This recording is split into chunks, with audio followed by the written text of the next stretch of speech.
Welcome back to Quantumly Yours. I'm your host, Wendy Patrick, and it's been a while. It's been far too long. And I do apologize to any of my listeners that were becoming quite regular, that it's been far too long, and we do apologize for that.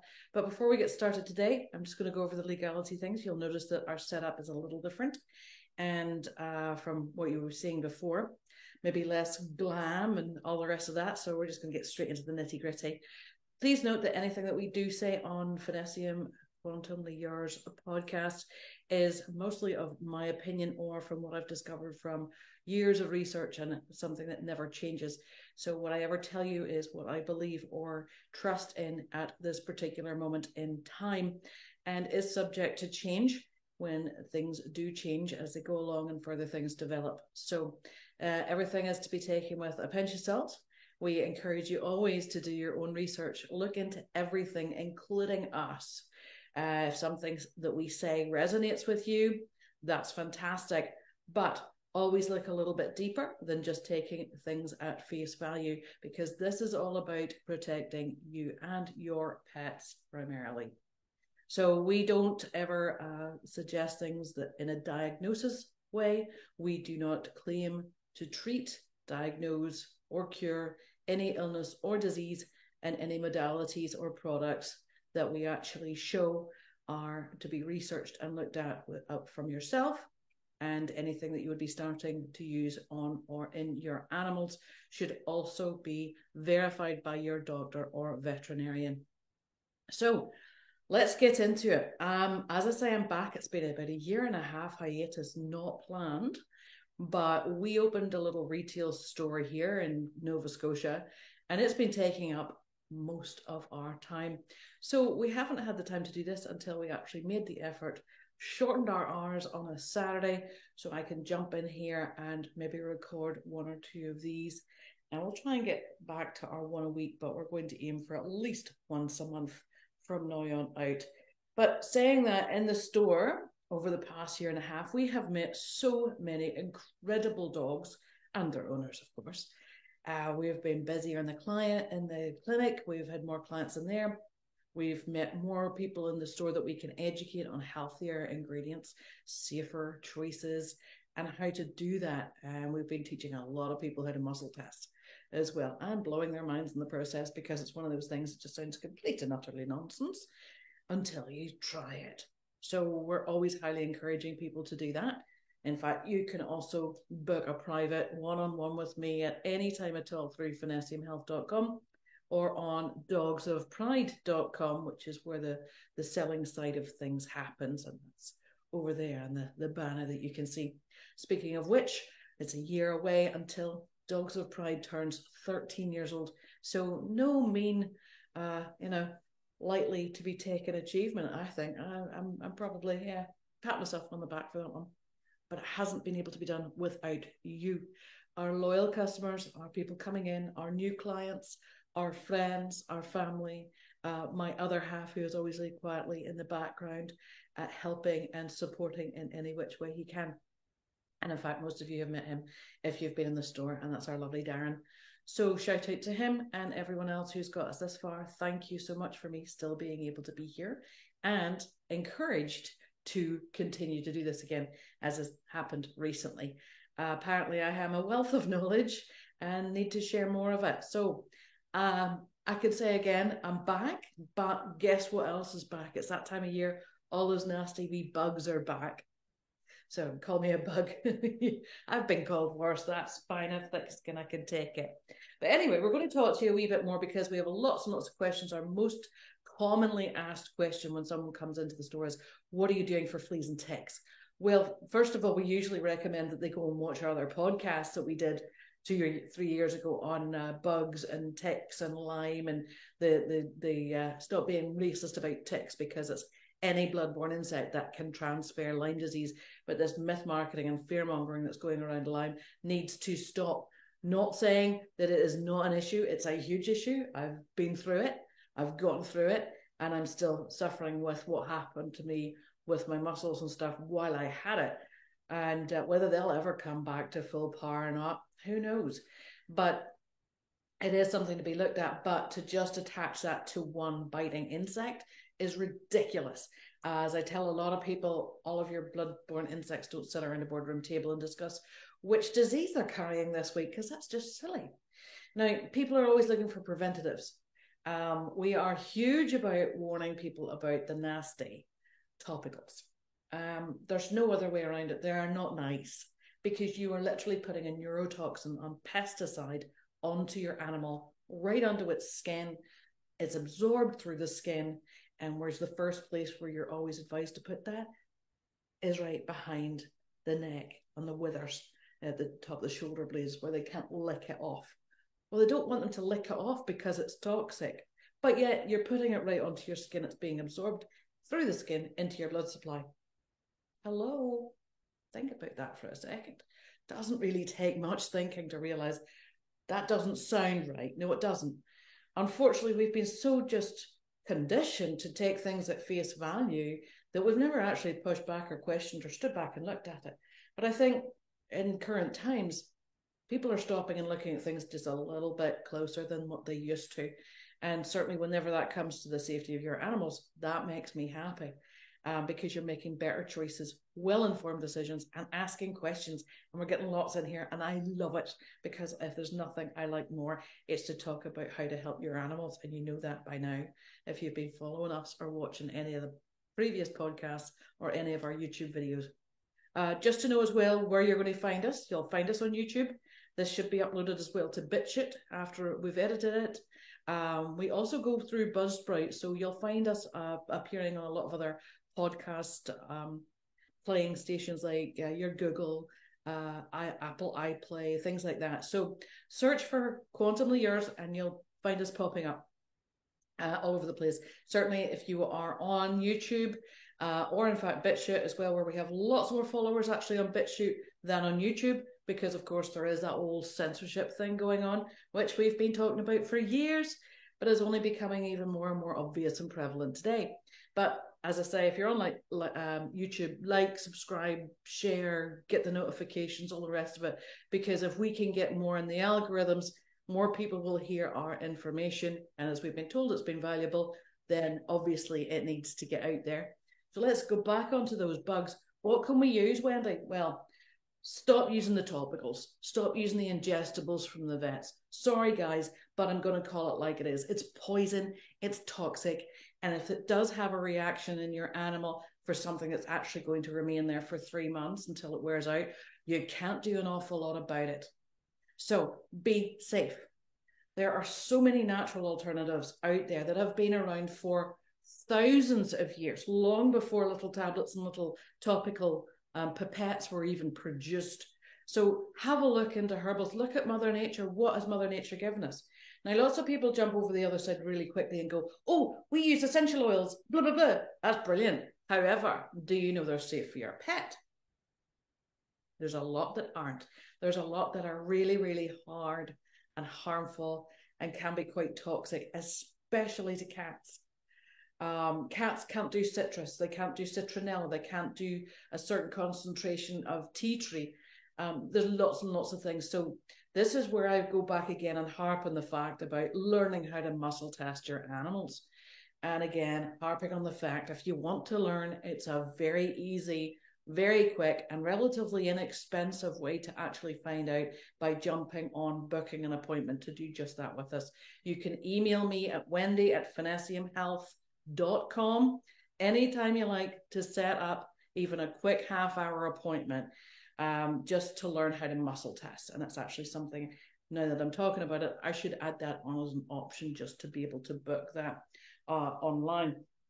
And it'll just be like a little preliminary thing, or just 60 minutes or 30 minutes or something or other like that. But anyway, keep an eye on that through the Dogs of Pride website about booking an appointment, and we'll teach you how to muscle test. And that is health kinesiology. So for people who think it's woo-woo and nonsense, yep, I blew you a raspberry for those just listening and not watching.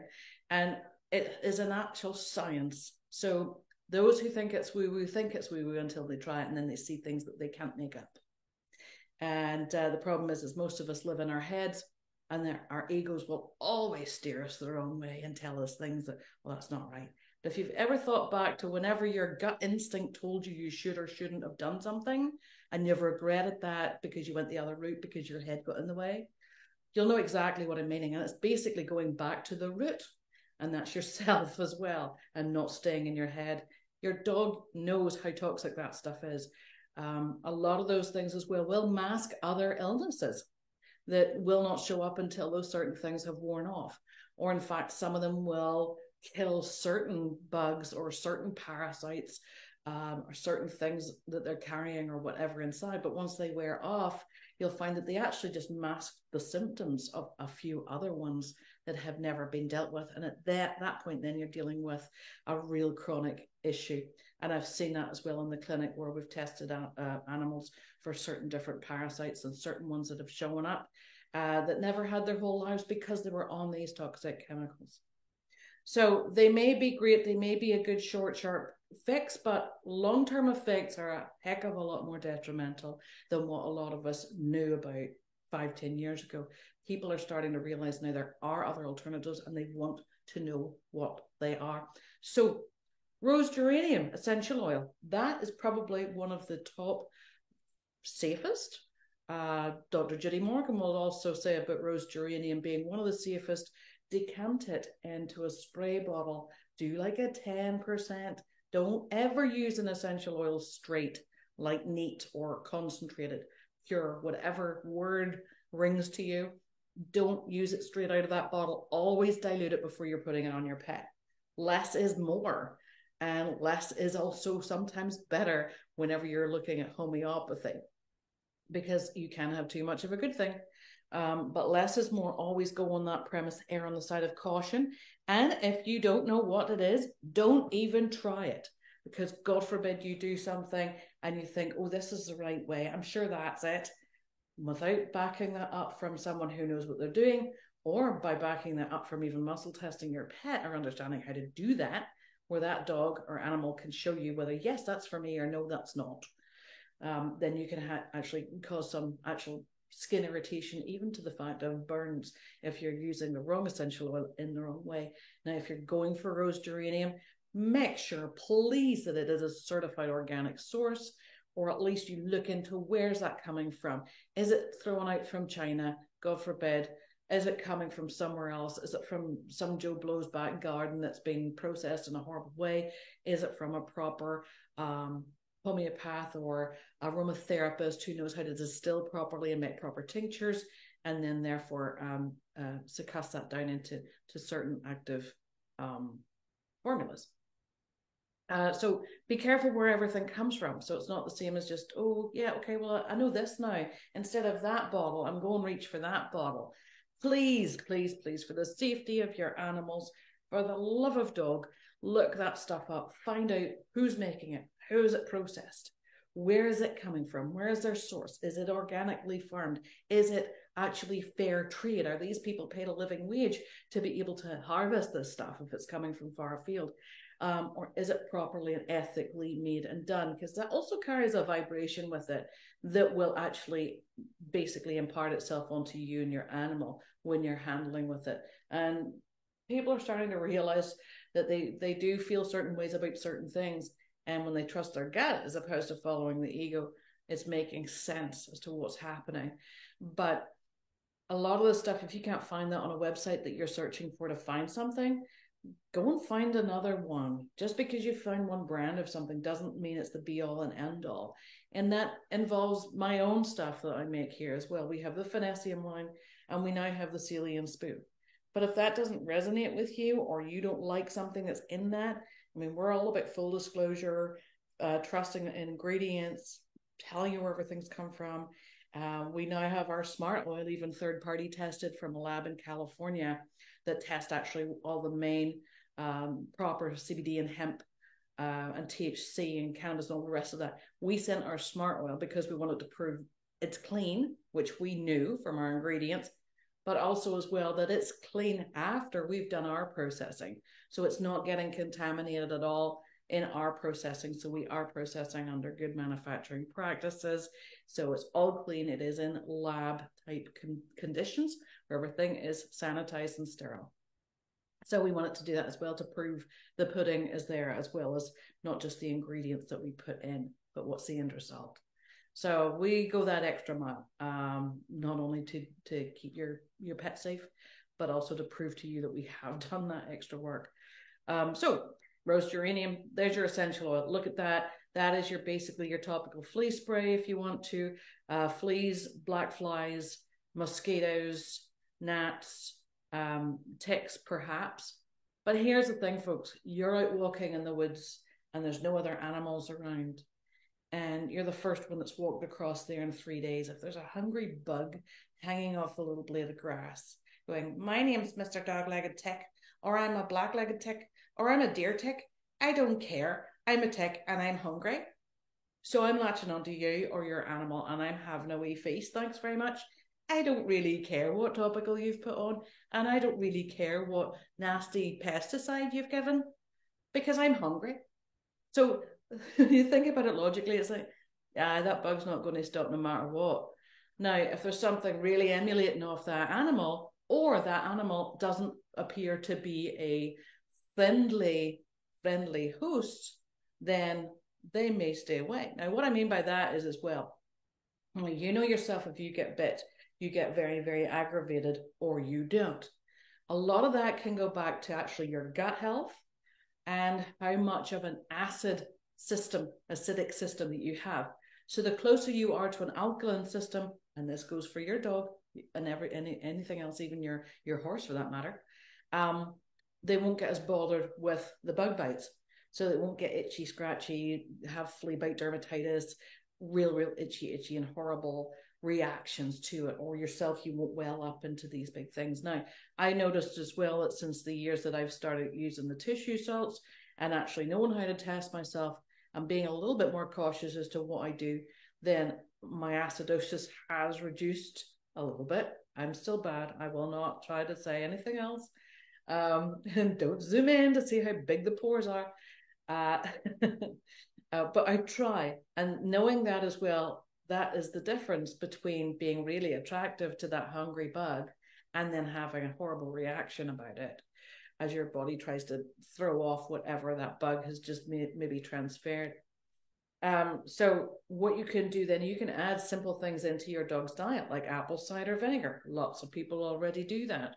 You can do it in a little capsule, like a powder form, little pinch or two of that, or even have the capsule that we would get ourselves, and you actually undo that and sprinkle it on their food.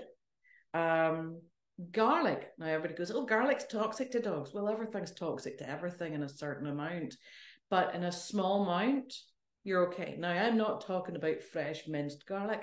I'm talking about dried minced garlic that you could get at the likes of your Bulk Barn or something like that. And again, a little sprinkle. So that just gives enough of that aroma coming out through their skin that won't be stinking them up.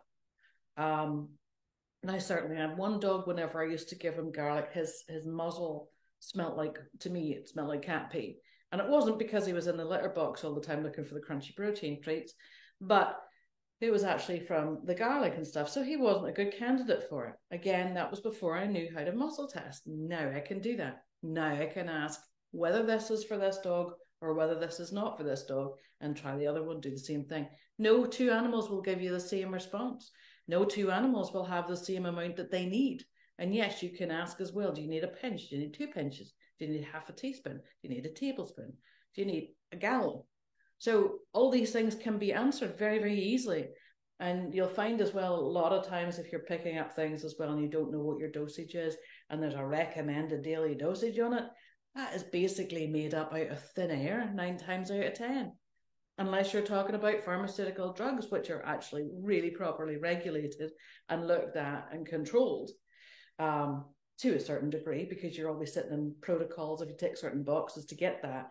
But when you're going over the natural stuff that's all woo-woo and not safe, you have to be careful. Oh, God forbid I actually do something that was around lots before. But every animal is different. It's why we have individual fingerprints. Every animal is the same. Every dog's nose print is like our fingerprints. They're all different. Therefore, they are different species, different beings, different structures, different inside as well as out, and should be considered as such. So no more of this. What boxes do you tick? Where do you fit into? All right, here's your cookie cutter, whatever it is. You need this. Not true. Every single one is different. So alkaline system, pinch of garlic, perhaps rose geranium. Sodium bicarb, baking soda, that's a neutralizer. It also helps to reduce acid. A little bit of that, maybe a little pinch. Wouldn't be going too much on that. Again, learn how to muscle test. Wow. You can add greens in as well to help reduce acidosis.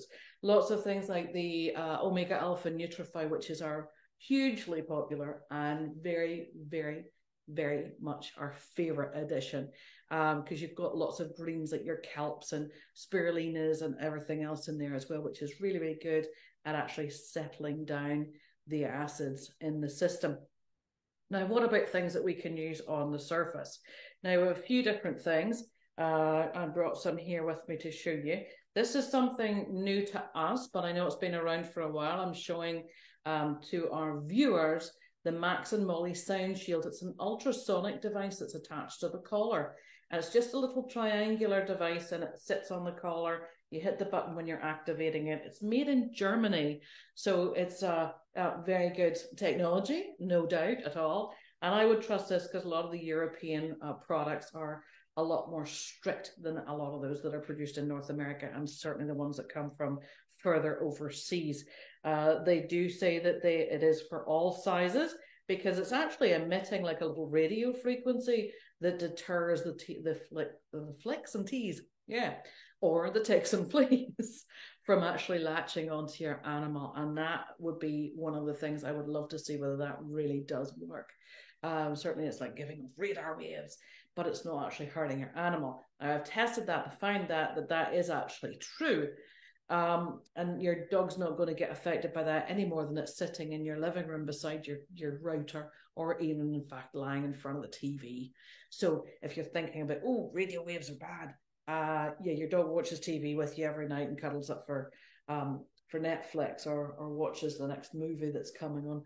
So yeah, it's not going to actually be hurt at all by this. So that's the Sound Shield by Max and Molly Urban Pets. You can get that online. You can also get that in store here as well at for pets and their people or dogs of pride in Kentville. Something else, if you just get a bug bite, you don't have anything on you, we always love touting our Finessium Brilliant Balm. Now that's in a lippy tube, as well as the tin that people get every year for their dog's paws for the ice and the cold. Well, this is also good protectant against hot paws on the pavement where they're a little bit chapped or burned. Just don't overdo it. We don't want those calluses on those pads getting too soft. But we found, actually I found personally, this as another side use for the balm, was I was getting bitten like crazy at a barbecue out in a country park a few summers ago, and I thought that I had some spray in the car. I didn't, but I had a little bit of this. I was like, I don't care, I'm just putting something on because I need something to soothe it, and I knew if nothing else that this would soothe the area. Well, lo and behold, didn't it take the itch out as well? So the Brilliant Balm is fantastic for taking the itch like out. I mean out, gone. And in fact, I didn't scratch that at all. The bad bites, usually at night, they get really, really bad. So it was the following night before I actually got itchy again in one of the locations where I got bitten. And I just grabbed my balm again, gave it another application, a couple of wee rubs over the top of it, and away I went. It was fine. There's nothing. So it was like, all right, we put that on the label, didn't we? So yeah, the Brilliant Balm, also good for bug bites. Who knew? So it's always great when we find new things, and actually our clients are fantastic for coming in and telling us what else they've found to use their Clever Cream on, or their Smart Oil for that mean as well. Now, if you do get a tick on, and we've talked about the way how to remove that safely before, don't cover the back end with anything. Use the tick twister if you have some. Keep one in your pocket, in your purse, in your hiking backpack, whatever. And remove that tick, get rid of that. If you can, burn it, because it's fun to listen to them pop, and then you know they're dead and they can't bite you again. Yeah, that's the twisted Belfast one in me there. Anywho, your Finessium Colloidal Silver, if you have a little bottle of this, you want to have it with you whenever you're removing your ticks, because spray the area liberally and you're going to neutralize any nasty bacteria that was around that site or the bite site before it goes into the bloodstream. So you're going to actually help a lot. And don't worry if you get that snap and the butt and the mouth parts are still in your dog. Just spray it a couple of times. When you think about it, 2 or 3 times a day perhaps, with your Finessium Colloidal Silver, and that will just dry up in a couple of days and you'll pick the scab off and everything will be in that actual scab.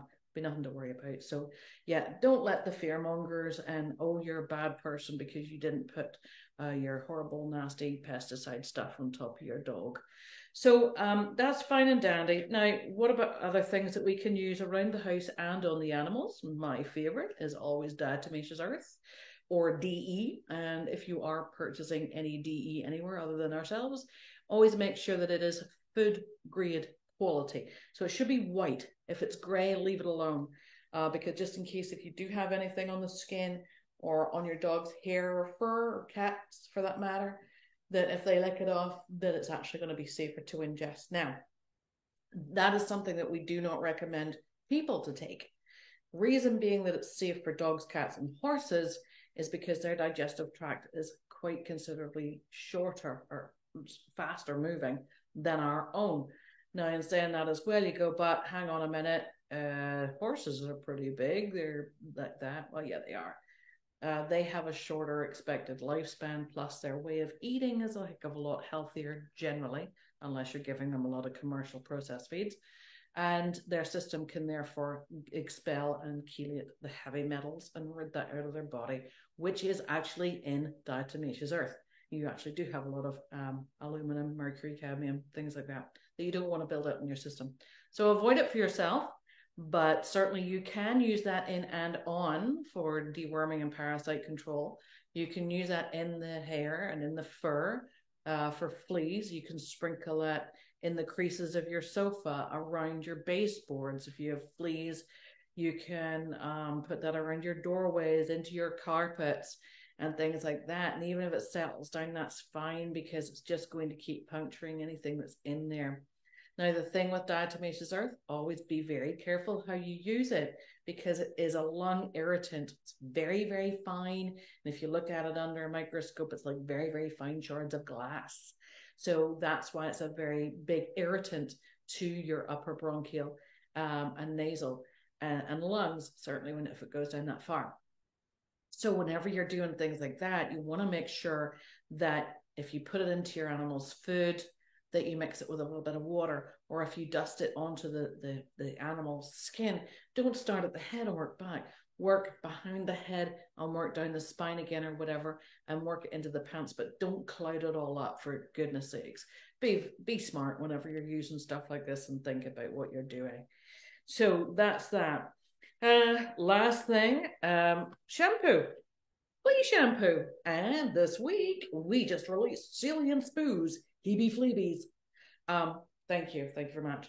Sealy and Spoo has been created because of our now 2 dogs that we have with us are a Sealyham Terrier and a standard poodle. So Sealy and Spoo was created, and they were taken from Finessium's sensitive line with the colloidal silver base, and then they were tweaked a little bit for different purposes. So the Hebe Fleabies, obviously we have to be careful how we're labeling things, of course, because we can't claim that it's going to do anything. We can't say the word kill on a bottle, for example. We can't say this is to treat anything. So you always have to really know what you're actually looking at whenever you're purchasing a product that's natural and that actually goes by the book whenever they're doing their proper labeling. If you're grabbing a product that has all these claims over it, well, you know that they've just done that on their own bat. I mean, and the good example is that, as well as our colloidal silver. They pulled that off the shelves here for ages because people were putting all sorts of claims on it that it was good for this, that, and the other thing. And you can't actually legally do that, especially in Canada. So they like to stamp down on you, even though they don't ever ask for an actual sample to test it themselves. They don't actually test anything. I will leave that there. So anyway, our Hebe Fleabies, we have D-limonene and neem as 2 ingredients in this. Now, if you've ever smelt neem, it's not that nice. Well, some people like it, but maybe some people like it because then they know that it's actually effective in doing that particular job. That's fine. I don't like it. D-limonene is a strong citrus smell. D-limonene, it's lemon. It's a very, very, very strong citrus. So I tweaked this, of course, because I do that. I love getting in there in the lab and playing with ingredients and looking at the notes of different fragrances and essential oils and stuff as well. And this is the one particular one that we do have that has essential oils in it, obviously with the D-limonene. So we actually put a little bit of a tweak into it and a little bit of a twist. So a little bit of a lime twist on the end there, our little cocktail, and it smells like limoncello. Or if you're on the other side of the pond, lemon marmalade or lemon curd. There. Now you know what it smells like. It's gorgeous. Again, though, it's got a colloidal silver base, so it's going to be soothing. So any of those itches or irritations or whatever from, say, a flea outbreak, or even just lying in the grass, getting some spider bites or black flies, midges, mayflies, any of those things that you'll get and your dog can show up on its little belly, all of these big or little, I suppose, bumps and raised lumps and bumps and red marks and red spots and things like that. So this would be a lovely soothing application to be able to use. Now, how you do this, and in fact, if you don't have Hebe Fleabies, but you do have something else that's got safe ingredients, like this one as well, there's no SLS and no parabens, no MEAs, no DEAs, no silicones, no phthalates, no soaps. So it's a whole lot of safe in a bottle. And whenever you're mixing that, this one is actually only concentrated to an 8-to-1. The reason it's 8-to-1 is because we want something to work. Whenever you're wanting something to work for a flea shampoo, for example, you want to smother that flea. So let me give you a quick rundown on using a flea shampoo. And in fact, any shampoo can be used as a flea shampoo. No, folks, it does not have to be Dawn dish soap. And that is a very, very antiquated purpose for that product. And in fact, if you write to the lovely people at Dawn and ask them, is this specifically good for dogs? They'll say, no, it's not what it's made for. We use it on little baby birds that are locked and stuck in oil spills because we need an incredibly strong degreaser to try to break through the oil to try to help those animals, even though a lot of them will actually die a few days later. Sad fact. But any shampoo can be used. The thing is that you do not want to wet the animal first. That's your key. So whatever your shampoo you're using, whatever dilution rate it says on it, and if you're just grabbing something out of a pet store or grocery store that isn't actually concentrated, it's not a professional product and it's not going to be that effective. And the ingredients probably aren't that great either. So learn how to read those. Whenever you do get a flea shampoo, you'll find that it's a lesser concentrated version than, say, something else, like, say, our other Finessium shampoo, or the other Ceylon Spoos like our Beach Babe and things like that are all sitting around 18 or 20 to 1 dilution rates. It's a lot different when you get the Hebe Fleabies. It's only 8-to-1. Reason being is because we need it to work and to suffocate the fleas. That's what you're doing. So whenever you're applying this, make up your solution. Get your dog in the tub or the bathtub or the base of the shower, the laundry tub, whatever it is that you're doing this, and do not wet that coat. Don't. So, I mean, we sell mixing bottles here, or you can simply get a pot bottle and work out what there would be, say, 9 portions, right? So one of those would be the shampoo and 8 would be the water. And you mix that up. Then what you want to do is to look at that dog's head and start right around the ears. So apply a little bit around the ears first, so you're blocking a passageway for a flea to run. Then you want to go a nice circle around the eyes, not getting it in the eyes, and around the nose, because any orifice that's available a flea will run and hide in it. So yes, they will go up the bum, they will go up the little willy, they'll go in the nose, they'll go in the eyes, and they'll go in the ears. So any of those holes in your animal, make sure you have some product around there first to try and stop that area and make like a safety circle around all of those areas to stop the fleas running. Because as soon as you hit that animal with the wet solution and you see them moving, they will be heading to wherever is the closest orifice to them to try to hide. And that's why as well that you can't necessarily get them all with one bath. You can do this every week. You're probably safe enough to use this product every 3 to 4 days if needs be.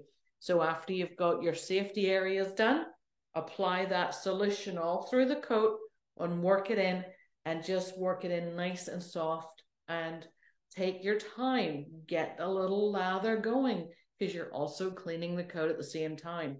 Now, when you get to rinse, you should be able to see, now if there are a substantial amount of fleas, you'll definitely be able to see that they are literally washing off your animal and down the drain because they're already dead. Now, if you see the odd one still wandering through the coat, if you can get it, because it'll be a wee bit drunk from all of this solution over it, it's like, I'm half drowned, so I don't know, I can't run very fast. So pick that off, take it off to the side of the tub, squish it under your fingernail, and a wee pop will happen as well, and you know that it's got. So rinse well, do a second application if you'd like to do that, to get a nice big lather, nice foamy, lemony, scented pooch, and then rinse. When you think it's all out of there, rinse again, and then dry your dog as normal, whether you're doing a professional with your force dryers or stand dryers or towel dryers or ShamWows or cuddling and snuggling and wrapping up in their pajamas, whatever it is. So as I say, you can use that a couple of times a week if needs be. Always make your solution up first, and do not pre-wet your dog. And that is how you will be successful using a shampoo to help you get rid of fleas. So there's a whole list of different things. I'm sure there's tons more that you already use, that you already know about. So anything at all like that, you have fun with all of your bits and pieces.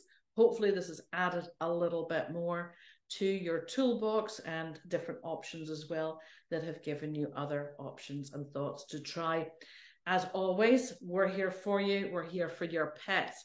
And certainly to help educate and share our knowledge, finessiumhealth.com. And we will see you soon on another episode of Quantum Years. Please let us know if there's something you'd like us to talk about or speak on. And in fact, if you'd like to be a guest or know someone who would like to be a guest with us on the podcast, drop us a line, let us know, let them get in touch with us, and vice versa. We love to be on other people's as well. So just shoot us an email, wendy@finessiumhealth.com. Again, share us everywhere. Tell your friends about us. Come and visit us. Come and see us in the beautiful Annapolis Valley. Otherwise, we will see you or hear from you, or you will hear from us very soon.